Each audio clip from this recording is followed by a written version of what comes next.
नमस्कार, मैं हूं निकिता और आप देख रहे हैं सत्यहिंदी.com।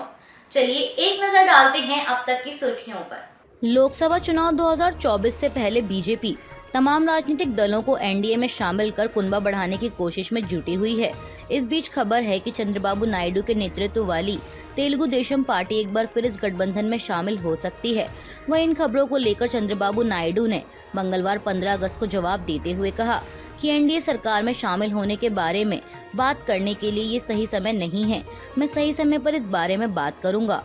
आपको बता दें कि चंद्रबाबू नायडू एनडीए के संस्थापकों में रहे थे, लेकिन 2019 के लोकसभा चुनाव से पहले उनकी पार्टी टीडीपी ने आंध्र प्रदेश को विशेष राज्य का दर्जा देने से इनकार करने के विरोध में खुद को गठबंधन से अलग कर लिया था।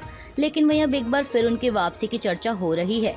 समाचार एजेंसी एएनआई से बातचीत के दौरान चंद्रबाबू नायडू ने कहा कि उनकी भूमिका 2024 के लिए स्पष्ट है। उन्होंने कहा कि मेरी प्राथमिकता आंध्र प्रदेश है, ये मेरा सबसे बड़ा एजेंडा है। मैं राज्य के पुनर्निर्माण और पुनर्गठन के बारे में तैयारी करूंगा।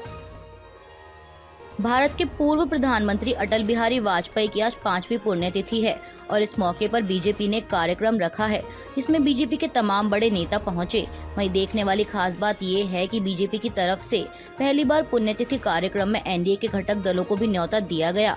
प्रधानमंत्री नरेंद्र मोदी, गृह मंत्री अमित शाह, रक्षा मंत्री राजनाथ सिंह, लोकसभा स्पीकर ओम बिरला समेत तमाम बड़े बीजेपी नेता वाजपेयी की पुण्यतिथि पर आयोजित इस कार्यक्रम में शामिल होने पहुंचे। इस दौरान प्रधानमंत्री नरेंद्र मोदी ने अटल समाधि पर पहुंचकर फूल चढ़ाए और पूर्व प्रधानमंत्री को श्रद्धांजलि अर्पित की। बता दें कि राष्ट्रपति द्रौपदी मुर्मू भी इस कार्यक्रम में नजर आईं। उन्होंने भी इस मौके पर वाजपेयी को श्रद्धांजलि दी। इसके अलावा बीजेपी की तरफ से न्योता मिलने पर एनडीए के तमाम बड़े नेता भी इस पुण्यतिथि कार्यक्रम में पहुंच रहे हैं। एनडीए के घटक दल के नेता जीतन राम मांझी, सुदेश महतो, थम्बी दुरई, शिवसेना से राहुल शेवाले, प्रफुल्ल पटेल, अगाथा संगमा, अनुप्रिया पटेल भी इस कार्यक्रम में पहुंचे। इनके अलावा भी कुछ और एनडीए के नेता भी इस कार्यक्रम में पहुंच सकते हैं। आज बुधवार 16 अगस्त को बीजेपी की कार्य समिति की बैठक बुलाई गई है, जो कि पार्टी मुख्यालय में होने जा रही है। इस बैठक में प्रधानमंत्री नरेंद्र मोदी, गृह मंत्री अमित शाह और बीजेपी अध्यक्ष जेपी नड्डा समेत चुनाव समिति के सभी सदस्य हिस्सा लेंगे। बीजेपी की केंद्रीय चुनाव समिति की बैठक में इस साल के अंत में 5 राज्यों में होने वाले विधानसभा चुनावों की रणनीति पर चर्चा होगी। कांग्रेस नेता सचिन पायलट ने उनके पिता राजेश पायलट पर किए गए ट्वीट को लेकर बीजेपी के आईटी सेल के प्रमुख अमित मालविया पर पलटवार करते हुए कहा कि आपके तथ्य और दिनांक दोनों ही गलत हैं। हाँ, बतौर भारतीय वायुसेना के पायलट मेरे पिता ने बम जरूर गिराए थे, लेकिन उन्होंने 1971 के भारत पाक युद्ध के दौरान तत्कालीन पूर्वी पाकिस्तान पर गिराए थे, न कि 5 मार्च 1966 को मिजोरम पर, जैसा कि आप दावा कर रहे हैं। वह 29 अक्टूबर 1966 को वायुसेना में कमीशन हुए थे।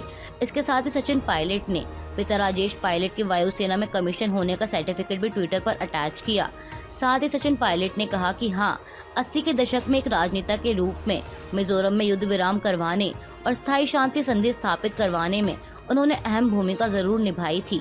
दरअसल बीजेपी की आईटी सेल के प्रमुख अमित मालविया ने ट्वीट कर लिखा था कि राजेश पायलट और सुरेश कलमाड़ी भारतीय वायुसेना के उन विमानों को उड़ा रहे थे जिन्होंने 5 मार्च 1966 को मिजोरम की राजधानी आइजोल पर बम गिराए। बाद में दोनों कांग्रेस के टिकट पर सांसद और सरकार में मंत्री भी बने।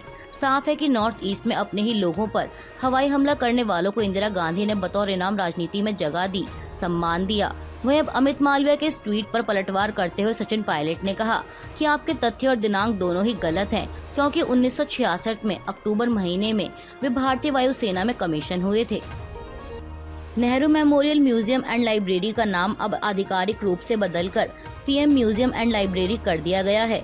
आपको बता दें कि जून 2023 में रक्षा मंत्री राजनाथ सिंह की अध्यक्षता में हुई एक विशेष बैठक में इस विषय पर फैसला लिया गया था।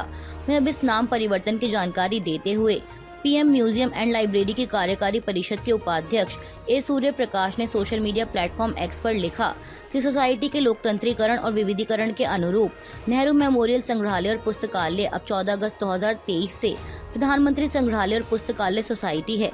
हिंदुस्तान टाइम्स से बातचीत में ए सूर्य प्रकाश ने बताया कि नाम बदलने की प्रक्रिया जून में शुरू हुई थी और ये मात्र संयोग है कि स्वतंत्रता दिवस की पूर्व संध्या पर यह काम पूरा हुआ, इसलिए ये नाम परिवर्तन 14 अगस्त से प्रभावी हो गया है। आपको बता दें कि जून में जब नेहरू मेमोरियल का नाम बदलने का फैसला लिया गया था, तो इसे लेकर कांग्रेस ने मोदी सरकार पर हमला बोला था।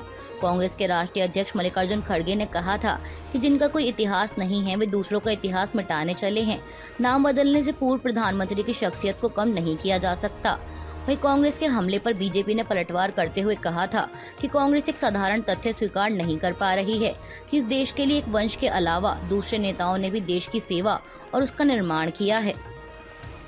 हिमाचल प्रदेश में पिछले 72 घंटों से लगातार हो रही बारिश ने तबाही मचा दी है। जगह जगह से बादल फटने और लैंडस्लाइड की खबरें सामने आ रही हैं, जिसमें अब तक 60 लोगों की मौत हो गई और करीब 26 लोग मलबे में दबने और पानी में बहने से लापता हैं।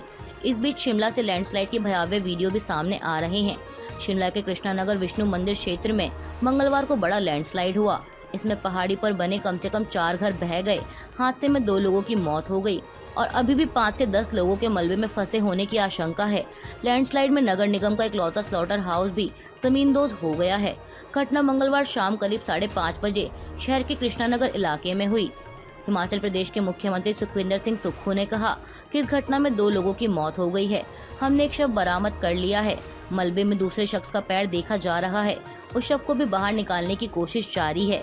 इस दौरान लगभग 35 लोगों को उनके घरों से निकाला गया। मैं सभी से आग्रह करूंगा कि यहाँ रहने वाले लोग जितनी जल्दी हो अपना घर छोड़कर सुरक्षित स्थानों पर चले जाएं।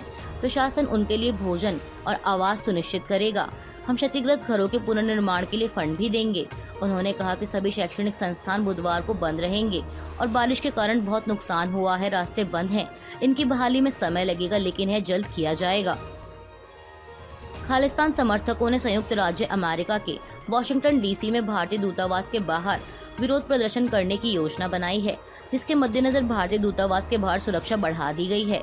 वहीं इससे पहले जुलाई के महीने में भी खालिस्तान समर्थकों ने भारतीय दूतावास में आग लगा दी थी। हालांकि सैन फ्रांसिस्को अग्निशमन विभाग ने उसे तुरंत बुझा दिया था और इस घटना में ज्यादा नुकसान नहीं हुआ था और न ही किसी के हताहत होने की कोई खबर थी। दरअसल खालिस्तान समर्थकों ने अमेरिका में किल इंडिया विरोध रैली की घोषणा की थी। इसका उद्देश्य मारे गए आतंकवादी हरदीप सिंह निज्जर के नाम पर धन इकट्ठा करना था।